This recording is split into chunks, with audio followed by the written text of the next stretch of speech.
¿En la izquierda o en la derecha? ¿Dónde se sitúan hoy las sociedades en América Latina? Hay resultados llamativos que parecen desconcertantes. Por ejemplo, el que se vivió en Chile hace una semana en la elección de los consejeros que integrarán el Consejo Constitucional en este nuevo proceso de reforma constitucional que encara Chile en este 2023.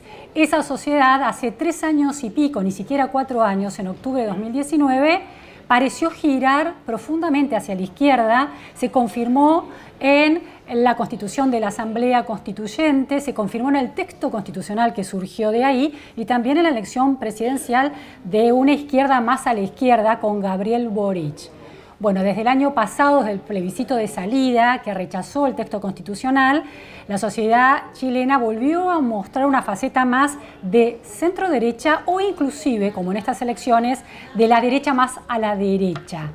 ¿Qué quiere decir eso? ¿Cómo interpretar esos resultados? ¿Qué lecciones traen para Argentina? ¿Puede una sociedad girar tan velozmente de izquierda a derecha o de derecha a izquierda y viceversa? Lo vamos a hablar hoy en la repregunta con David Altman. Muchísimas gracias, David, por estar hoy aquí. Es un gusto estar contigo nuevamente. David es politólogo, está basado en Chile investigando la representatividad del voto y de los sistemas representativos democráticos en América Latina. Es uruguayo, así que también tiene una mirada sobre Uruguay, conoce la realidad argentina y muy profundamente la realidad chilena. Es doctor en ciencia política por la Universidad de Notre Dame, en Estados Unidos, profesor de Ciencia Política en la Pontificia Universidad Católica de Chile, es director del Centro Regional del Proyecto Variedades de la Democracia para América Latina, que conocemos como VIDEM, que tiene resultados y estudios muy interesantes sobre el avance de la democracia en la región y también en el mundo. Es un experto en políticas comparadas y en este tema de la calidad de la democracia, el peso de las instituciones, cuán representativas son. Así que vamos a ir de lleno a ese tema. Bueno, la primera cuestión, David, es entender dónde está situada la sociedad chilena hoy, que pasó en 2019 de esas revueltas callejeras a un cambio en la representación política, con un avance de la izquierda más a la izquierda, con Gabriel Boric en el gobierno, en una alianza con el Partido Comunista, y hoy gana las elecciones José Antonio Kast, del Partido Republicano, de la derecha más a la derecha, que había perdido las elecciones en el 2021 frente a Boric. ¿Cómo se interpreta este proceso? ¿Qué es una sociedad y cómo la política puede decir efectivamente qué quiere esa sociedad? Mira, ciertamente es la pregunta, te diría, del $1.000.000, ¿no? Entendernos a nosotros mismos y entender un poco mejor qué es lo que está pasando en Chile. Todo lo que tú has descrito es 100% correcto. Ciertamente a fines de octubre del 2019 se da esta explosión social, que aquí se lo conoce como el estallido social. A mitad de noviembre, ya en el último minuto del partido, los partidos políticos logran un acuerdo para destrabar este estallido, esta revuelta, y inauguran un proceso que iba a llevar la posibilidad de reformar la Constitución de la República. Constitución que fue heredada o que tiene sus orígenes muy claros en la dictadura militar de Pinochet. A todo esto, en marzo cae la pandemia en Chile como en todo el planeta, y también se dan unas condiciones extremadamente adversas para hacer política, para manifestarse, para charlar. Bueno, lo hemos vivido todos en todos lados.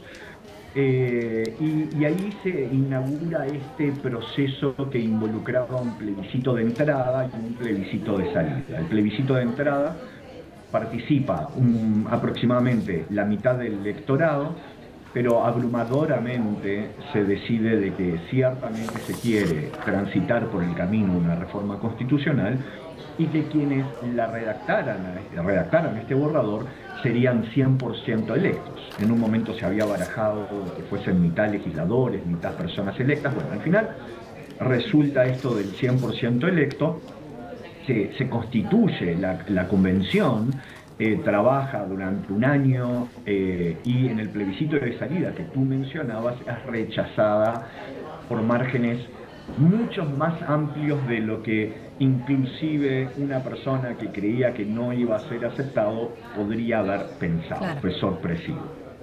A todo esto también tenemos en la mitad del proceso una elección presidencial donde Boric es electo con una coalición muy amplia frente a Kast, que es del Partido Republicano, que es un legislador que se desciende de la derecha tradicional, ¿verdad? Kast siempre había sido, tiene muchos años de experiencia como legislador, viene de los sectores más conservadores de la UDI y consecuentemente él conoce cómo es el juego. Ahora, en la primera vuelta gana Kast, eso no tampoco hay que olvidarlo, claro. Y es en la segunda vuelta, donde, frente a esta dicotomía, quizás la tiranía de una elección tan polarizada, Boric recibe muchísimos votos prestados.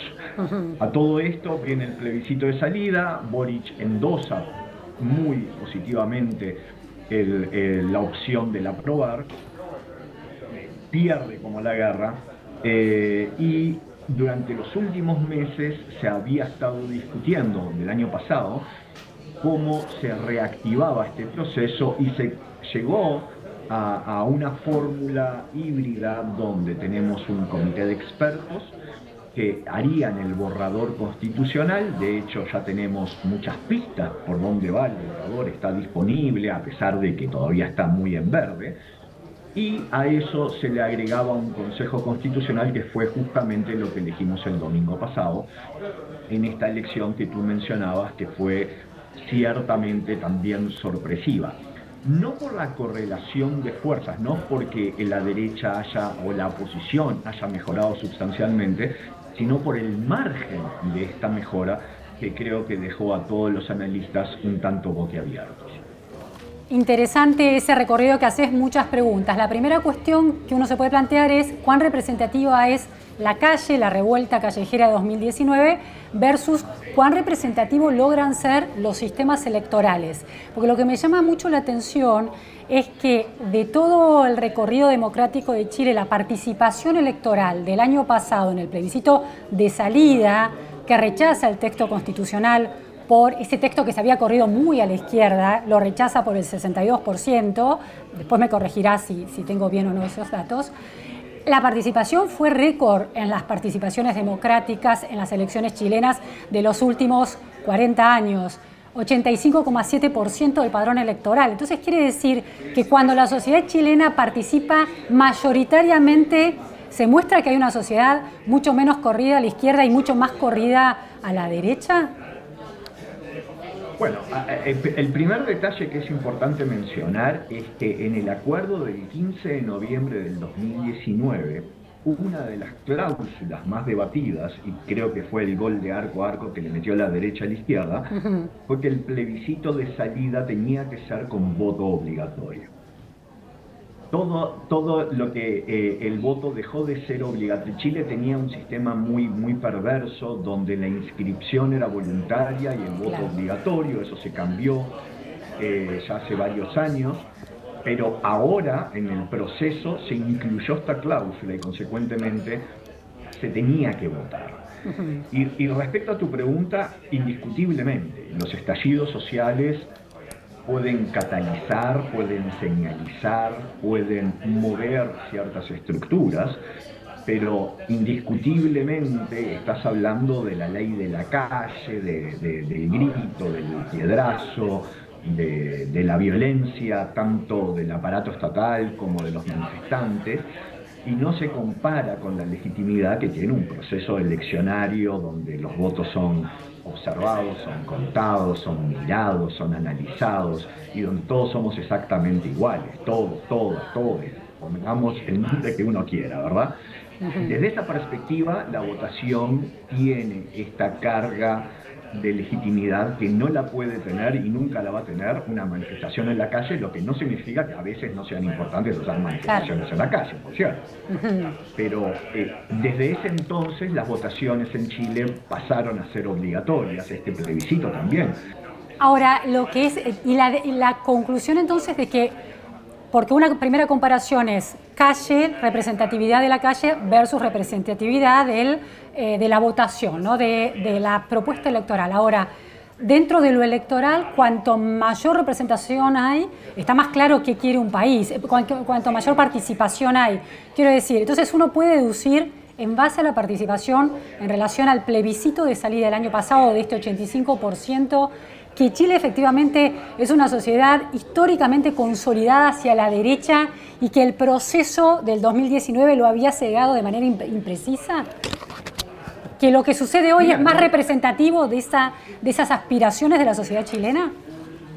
Y en cierto sentido yo creo que sí, desde el momento que el voto obligatorio te da la posibilidad de votar en blanco, de anular o de tomar alguna opción, sea aleatoriamente o ideológicamente o como quieras que cada uno tome la decisión, no nos podemos olvidar que ese plebiscito de entrada, estoy volviendo al anterior aún, se realizó en la mitad a los pocos meses de un estallido social. Mucha gente temía por la violencia, por lo que podía pasar, y mucha gente dejó de participar justamente por el miedo al COVID.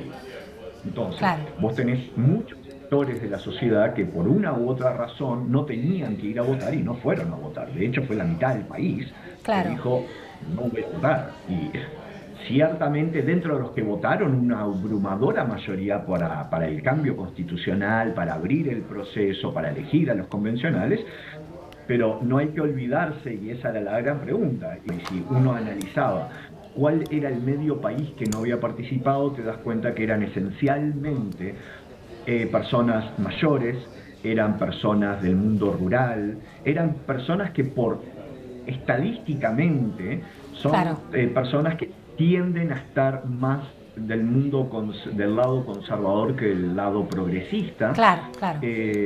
Como sea que cada uno lo entienda. Claro, cuanto menor es la participación electoral, en esa menor participación electoral tienden a participar aquellos más activos políticamente y pueden ser las personas ubicadas en el extremo centro-izquierda de la graduación política.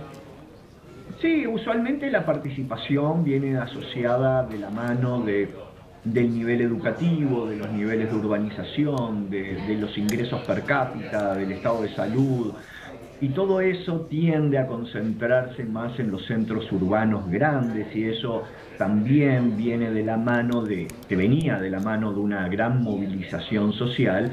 Consecuentemente, hubo un voto mucho más joven, hubo un voto mucho más militante, hubo un voto mucho más claro.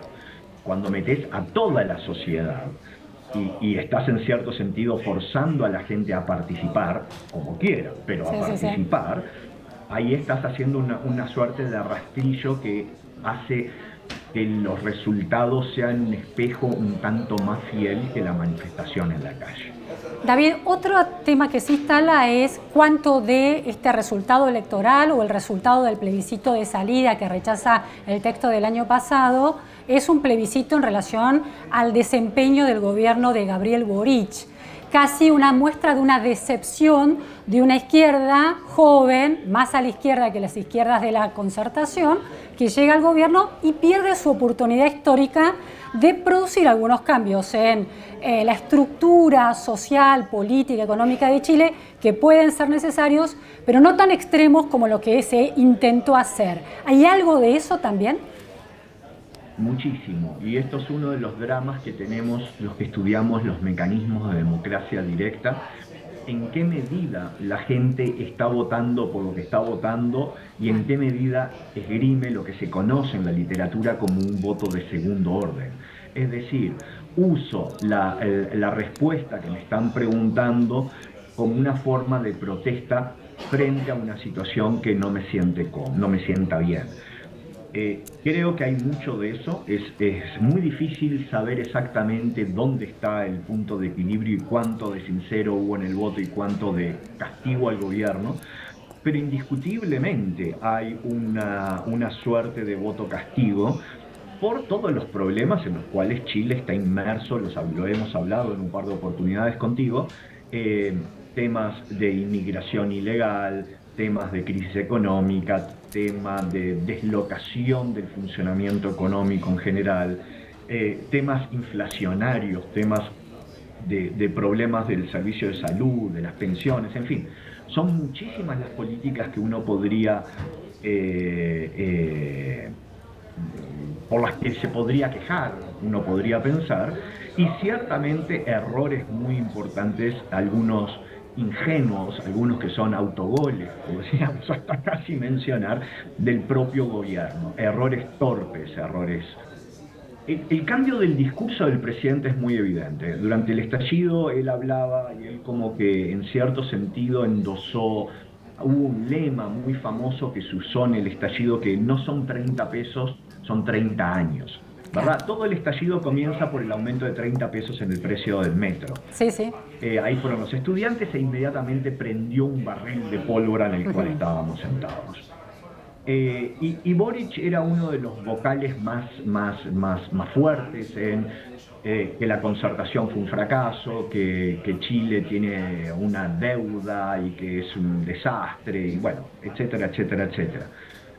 Eso ciertamente lo fue moderando al tiempo, inclusive su primer gabinete era un gabinete mucho más activo, mucho más militante, y de a poco se fue cambiando al punto de que las dos grandes columnas vertebrales que están apoyando al presidente de la República, el Ministerio del Interior, que es un cargo fundamental, no solo por el tema de seguridad, sino que en Chile no tenemos vicepresidente. Claro. En caso de ausencia del presidente es la ministra del Interior, Carolina Toá, una mujer icónica de la concertación, y el ministro de Hacienda, que es Mario Marcel, otro hombre icónico de la concertación. Entonces, como que el mismo Boric tuvo que ir cambiando, los 30 años no fueron tan terribles, hubo cosas muy buenas.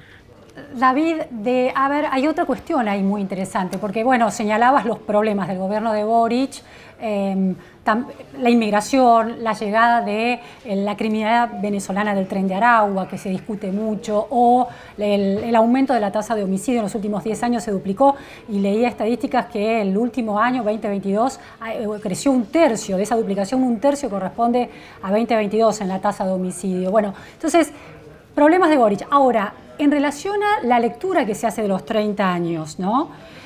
Porque 2019 pareció poner en jaque completamente los logros de la concertación chilena y de esos 30 años de democracia, que por ejemplo, comparativamente con Argentina, la pobreza de Chile, gastando la mitad del gasto social de Argentina, es un tercio de la pobreza de Argentina. Entonces, desde Argentina, ese oasis macroeconómico había dado sus frutos sociales. ¿Puede haber una corrección de la lectura, una crítica absoluta en 2019 y después de un gobierno de izquierda que no logra hacer grandes transformaciones interesantes, volver a leer esos 30 años con un balance mucho más objetivo e inclusive positivo? Sí, ciertamente yo creo que ahora hay una suerte de nostalgia por esos 30 años. Lo que todo esto llama la atención es la velocidad del viraje, claro, ¿cierto? Porque la convención anterior fue electa hace exactamente 2 años. O sea, fue en mayo del 2021 y en mayo del 2023 tenemos este terremoto político. Pero es viraje porque lo que estás... ¿Por qué? ¿Pero es viraje o es mayor precisión a la hora de que por esta mayor participación, a la hora de que la ciudadanía muestre su cara? Es una hipótesis que yo creo que esta imagen, o sea, ya estamos viendo imágenes de la película y posiblemente ya nos podamos imaginar qué puede pasar en un futuro, pero ciertamente el plebiscito de salida, esta elección del Consejo Constitucional, marca fuertemente que la media chilena es mucho menos progresista de lo que mucha gente creyó en la elección o de Boric o de la convención anterior. Claro. Ahí tengo una pregunta, David. Un comentario muy breve. Cierto que ha aumentado la criminalidad, pero la criminalidad en Chile sigue siendo muy baja. Peanuts. Al lado del resto de América Latina. La tasa 5 homicidios cada 100.000 habitantes. contra O sea, 19 de Brasil y 26 de Colombia. Por eso, o sea, sigue siendo extremadamente baja, sigue siendo un país seguro, sigue siendo un país que ciertamente el Partido Republicano y otros actores políticos inflaron un poco esto como polea de campaña, y por alguna razón le resultó muy bien. Claro, interesantísimo ese punto. Quiero ir al punto de, hay una lectura después del resultado del domingo que dice, Chile va a volver a través de Kast, que insiste la lectura es esta, Kast quiere volver a la constitución actual, es decir, va a volver la constitución de Pinochet. Ahora, la constitución actual de Chile no es la constitución de Pinochet. No. La Constitución actual de Chile tiene su andamiaje principal construido bajo el gobierno de la dictadura militar, sí, pero esta Constitución fue reformada cientos de veces. Entonces, de hecho, el presidente Lagos en un momento habló de su Constitución. 2005. Fue una reforma muy... Claro. Correcto. El presidente Lagos, él hablaba de su Constitución, que la firma de la Constitución ahora no es la de Pinochet, es la del presidente Lagos, claro. Y se siguió cambiando, ¿verdad? Inclusive cambiar la Constitución esta que nos rige ahora, que es heredera de la dictadura militar, es mucho más fácil que cambiar lo que se proponía en el borrador de salida, claro. En el plebiscito de salida. Ya simplemente como un ejemplo de las paradojas de la vida. Claro. Ahora, entonces, David, entonces quiere decir que, a ver, se corre el riesgo con esta mayor representación de la derecha de Kast, con los 22 escaños que tiene en el Consejo, más la derecha tradicional, suman unos 33, le quedaron muy pocos, el derrotado es Boric, que sacó el 28% en el Consejo Constituyente. Se corre el riesgo de que Kast y esa derecha más extrema o más a la derecha cometa el mismo riesgo que la Asamblea más corrida a la izquierda de querer llegar a un texto constitucional muy de extrema derecha y que otra vez sea rechazado, o el regreso a una constitución actual va a dar un texto más balanceado. No, mira, primero un ajuste. En el conteo al día y medio de la elección hubo una corrección y el Partido Republicano aumentó una banca. O sea, el Partido Republicano tiene 23. La izquierda, la derecha tradicional, la Alianza por Chile, sí, que ahora se llama Chile Seguro, tiene 11. Con esos 34 ya tienen suficiente, claro, para vetar cualquier tipo de cambio. Es decir, y esto es paradojal, a lo que voy es de que al día de hoy la derecha en Chile puede decir no a cualquier cosa y va a ser no. Tienen el control completo del Consejo Constitucional, completo. Y la coalición oficialista, que se llamaba Unidad para Chile, un detalle muy importante es que de los 16, 6 son del Partido Socialista, que son un partido tradicionalmente de la concertación, es decir, claro, son votos prestados. Claro. Boric en sí mismo tiene 8, pongámosle, de los 16. Los comunistas también les fue bastante mal, sacaron solamente 2. Entonces sí, hay una cuestión de que no creo que ocurra de que esta gente vaya a hacer un borrador muy derechista o ultraderechista. Posiblemente lo que veamos, posiblemente, es una constitución, es como ponerle un poco de botox a la constitución de ahora, ponerla más, estirarla un poquito, arreglarla un poquito, pero no mucho más que eso. No va a haber cambio sustantivo. Ahora, ¿dónde está la paradoja que te mencionaba hace unos segundos?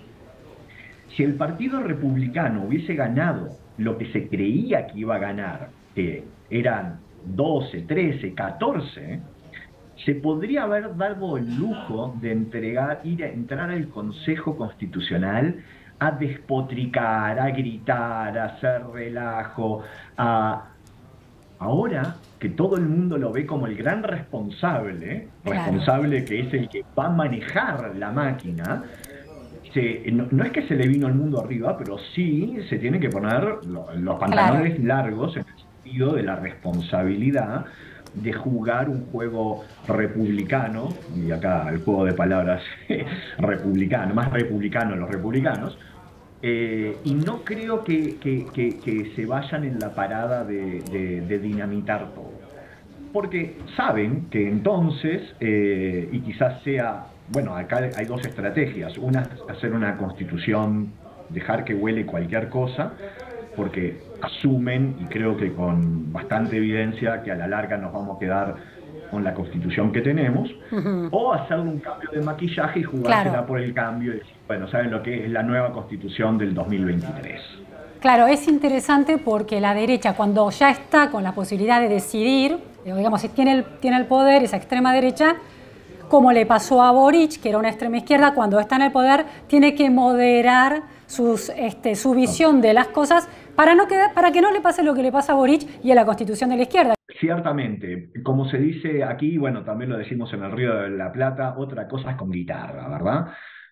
Una vez que sos el responsable y las cosas dependen de vos, ciertamente uno tiene que moderarse, pensar doblemente y te podés dar muchos menos lujos discursivos, taxativos, que no, no.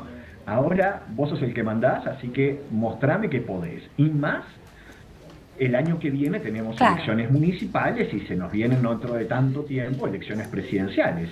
Y Kast, claro, indiscutiblemente, claro, si esto es un fracaso, le va a torpedear la posibilidad de una elección. claro, Y si esto es un éxito, claro. ciertamente lo va a catapultar aún más de lo que está. Lo que es claro es que el gobierno está en una Última, situación un sí, poco de lo que se llama de pato cojo, lame duck en inglés, sí, sí. que ciertamente quedó muy debilitado. Y no te digo, bueno, ya Última, sí, sí, le última dieron dos cuestión, piñazos. sí, Y el segundo, le- este piñazo claro. de la elección del Consejo Constitucional, no te digo que lo dejó medio groggy, pero está medio al borde del knockout. Entonces, no tiene. Y la última cuestión, porque se me termina el tiempo, y David, no quiero dejar de preguntarte esto. La conclusión es que esos candidatos extremos pierden de alguna manera la conexión con ciudadanías que son un poco más conservadoras en el sentido que están más del centro hacia algún lado. Puede ser del centro hacia la izquierda o del centro hacia la derecha, pero no que no están arrinconadas en las polarizaciones.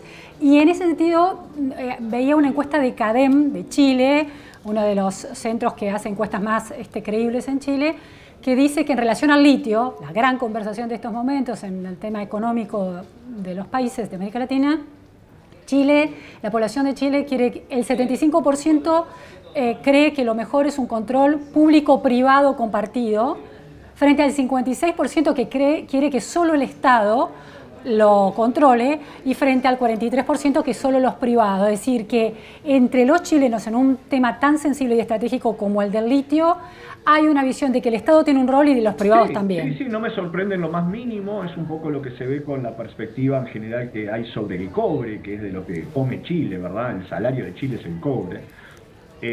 Claro. Esta frase no es mía, es de un presidente, no me acuerdo quién fue que lo dijo exactamente, pero el sueldo de Chile es el cobre. Sí, y ciertamente el litio está adquiriendo este calibre estratégico nacional y creo que a la larga se reconocen las bondades de que las ganancias se redistribuyan entre la población, pero también se reconocen las bondades de que tiene que haber una cierta agilidad privada. Así como estos números no me sorprende tanto porque es como más o menos se entiende el cobre en Chile, donde tenés una gran empresa nacional 100% pública, pero que convive con empresas privadas, reconoce que la agilidad y la competencia tiene también su lado virtuoso, no es Claro, todo malo. claro. Entonces, en todo está medio así. Ahora, yo no creo que, de acuerdo a los resultados, uno podría decir que el votante medio chileno, o sea, aquel votante que divide al electorado en dos partes iguales, está bastante más corrido a la derecha hoy. A la- Ujú. y sí, pero no creo que necesariamente signifique todo esto un cambio epocal. No, yo creo que es más una reacción a lo que hemos vivido los últimos 3 años que otra cosa, y posiblemente una otra hipótesis, que es muy temprano para decirla, se vuelva a un centro más normal y tradicional, si vos querés. Claro. No creo que los chilenos sean republicanistas todos, no, muy lejos de eso, ciertamente. Entiendo. Bueno, muy interesante. Cómo conocer a el pueblo que vota, ¿no? ¿Dónde está situado? Muchas gracias, David Altman, por estas precisiones y este análisis tan en profundidad. Muy amable. Muchas gracias a vos, que estén muy bien, y saludo a todos los televidentes. Gracias, gracias.